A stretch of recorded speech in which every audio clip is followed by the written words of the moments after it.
हमारे online video lecture देखने के लिए हमारे यूट्यूब चैनल SGE वर्चुअल को सब्सक्राइब कीजिए एंड ऑनलाइन रजिस्ट्रेशन कराने के लिए हमारी वेबसाइट www.sarvodayclasses.in पर लॉगिन कीजिए।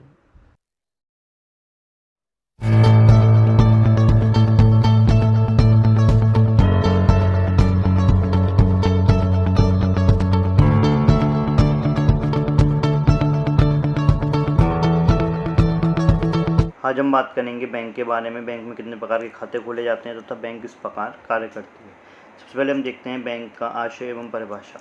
किसी भी देश की आर्थिक उन्नति में बैंक व्यवस्था का महत्वपूर्ण स्थान है, क्योंकि देश की आर्थिक उन्नति औद्योगिक एवं व्यापारिक उन्नति पर निर्भर होती है, जो स्वयं बहुत कुछ वित्त संबंधी सुविधाओं की समुचित व्यवस्था पर निर्भर होती है। वित्त मतलब जितना आपके पैसा हो उतना ज़्यादा आपके अच्छे काम चलेगा। नीचे ब्लैक हेडिंग्स में दिया हुआ है, बैंक वह संस्था है जो मुद्रा तथा साख में व्यापार करती है और जो जमा स्वीकार करती है एवं ऋण देती है। जमा स्वीकार करने का मतलब है जो आपका पैसा है आप बैंक में जमा कराओगे जाओगे तो बैंक आपका पैसा जमा कर लेगी, और ऋण देने का मतलब है अगर आपको आवश्यकता अनुसार बैंक आपको ऋण देती है। बैंक की सहायता से पूंजी के निर्माण और विनियोग को प्रोत्साहन मिलता है।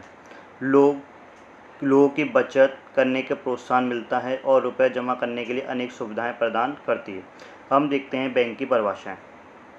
दी हुई एक कीन्ने के अनुसार बैंक वह संस्था है जो व्यक्तियों को उतना ही द्रव्य उधार देती है। द्रव्य मतलब उतना ही पैसा उधार देती है जितना उनको आवश्यकता होती है, और व्यक्तियों का फालतू रुपया अपने पास जमा करती है।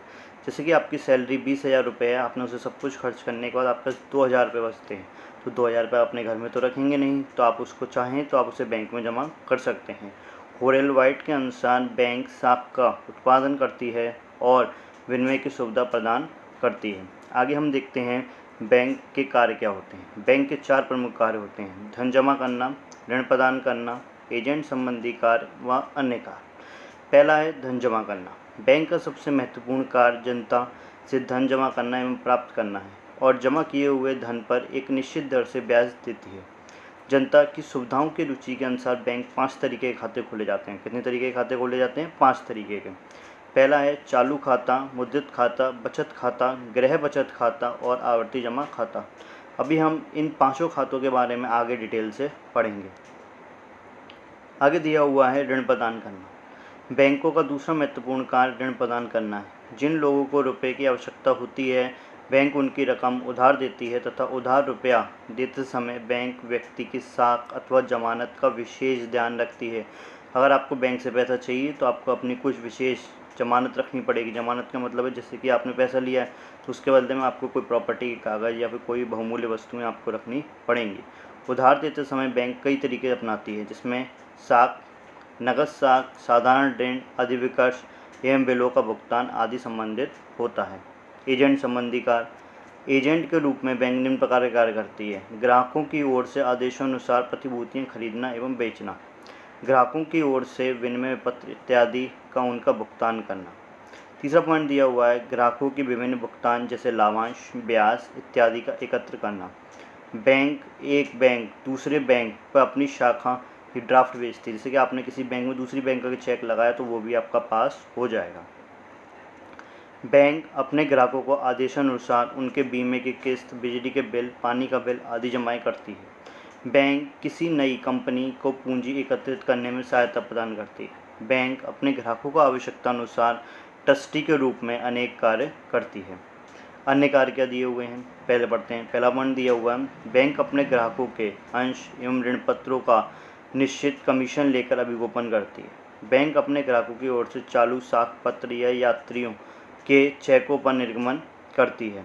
बैंक अपने ग्राहकों के आभूषण एवं बहुमूल्य वस्तुएं सुरक्षित रखती है, जिसके लिए बैंक आपको लॉकर्स की सुविधा देती है। किसकी सुविधा देती है? लॉकर्स की। बैंक लोगों को धन बचाने के लिए अनेक सारी स्कीम चलाती है। आपने देखा हो काफ़ी सारी स्कीम चलती हैं जिसके अंदर आप अपना पैसा जमा कर सकते हैं। बैंक अपने ग्राहकों की आर्थिक स्थिति के संबंध में आर्थिक हवाला देकर व्यापार को बढ़ाने में सहायता देती है। बड़े बड़े बैंक व्यापार अर्थात विदेशी व्यापार को सहायता देते हैं। अब आपको ये देखना है बैंक में खोले जाने वाले खाते। अभी हमने ऊपर 5 तरीकों के खातों की बात की थी, अब उसके बारे में एक एक करके डिस्क्रिप्शन दिया जाएगा। सावधि जमा खाता, फिक्स्ड डिपॉजिट अकाउंट।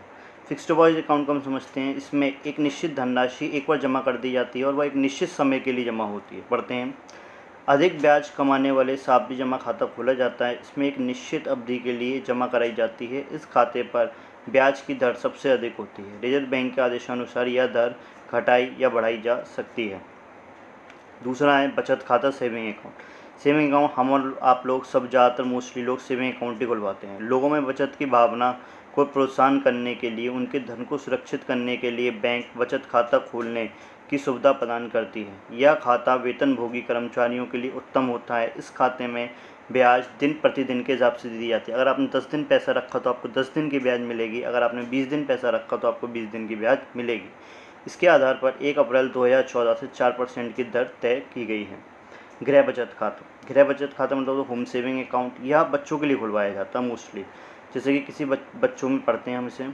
यह खाता उन लोगों के लिए है जिनकी आय बहुत कम होती है, फिर भी वे बचत करना चाहते हैं। यह ग्राहकों में विशेषकर बच्चों की बचत खाता एवं आमदनी को प्रोत्साहन देने के लिए कराया जाता है। इसमें बैंक एक ताला लगाकर ग्राहक को एक गुल्लक देती है। गुल्लक मतलब गुल्लक देती है जिसमें ग्राहक बचत करना चाहता है। महीने में एक दिन इसे बैंक में जाकर जमा करा दिया जाता है और वह बैंक का कर्मचारी आपके सामने ही आपकी गुल्लक खोलेगा, उसके पैसे गिनकर आपके अकाउंट में जमा कर दिए जाएंगे।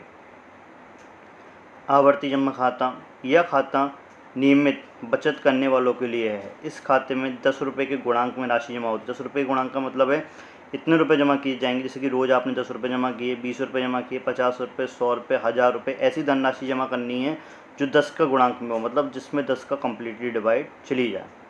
प्रति माह एक निश्चित रकम जमा करवाई जाती है। विभिन्न समयावधि के लिए आवर्ती खाता खोला जाता है। चालू खाता। यह खाता सबसे ज़्यादा जो होता है चालू खाता, ये व्यापारी वर्ग के लिए होता है। चालू खाते की जो सबसे मेन बात होती है, इस पर ब्याज नहीं मिलता। क्या नहीं मिलता? इस पर ब्याज नहीं मिलता। चालू खाता प्रायः व्यापारी वर्ग के लिए खोला जाता है। इस खाते में धन जमा करने अथवा निकालने पर कोई पाबंदी नहीं होती। बैंक प्रायः इस खाते पर कोई ब्याज नहीं देती। इस खाते में जमा राशि चेक द्वारा निकाली जाती है। अब बैंक में चालू खाता आप किस प्रकार खोलेंगे, पढ़ते हैं।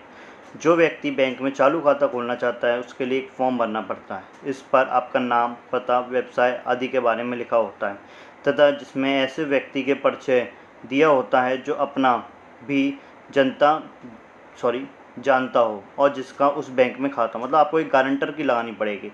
आप जिस अकाउंट में खाता खोलने जा रहे हैं वहाँ पे एक ऐसे व्यक्ति की पहचान करवानी पड़ेगी जिसका उस अकाउंट में पहले से खाता हो। न्यूनतम 5000 रुपये से यह खाता खोला जा सकता है। कम से कम यह राशि आपके शेष में रहनी चाहिए। शेष राशि इनसे कम होने पर बैंक आपको पेनल्टी लगाएगा। अगर आपके 5000 रुपये से कम है तो बैंक आप पे पेनल्टी लगाएगा।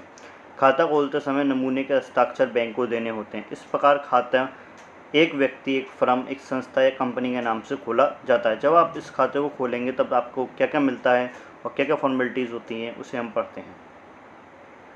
रुपया जमा करने वाली पर्ची। ये पर्चियाँ रुपया जमा करते समय भरनी पड़ती है। स्लिप के 2 भाग होते हैं। एक भाग बैंक अपने पास रख लेती है तथा दूसरा भाग रोकड़िए अपने हस्ताक्षर करके लौटा देता है। पासबुक। इस खाते में बैंक में खुले खाते की पूरी नकल होती है। पासबुक का मतलब जितनी आपने एंट्रियाँ की हैं उसमें सब प्रॉपर एंट्रियाँ होती हैं। चेकबुक। बैंक में जमा रुपया स्वयं निकालना अथवा किसी अन्य व्यक्ति को भुगतान दिलाने की स्थिति में अपना चेक निर्धारित करता है। खोलने के क्या लाभ होते हैं? इसको खोलने के बहुत लाभ होते हैं। पहला पढ़ते हैं। व्यापारी द्वारा सुरक्षित रहता है तथा इसमें लेन देन का जोखिम कम होता है। इसमें लेन देन का जोखिम कैसा होता है? कम होता है।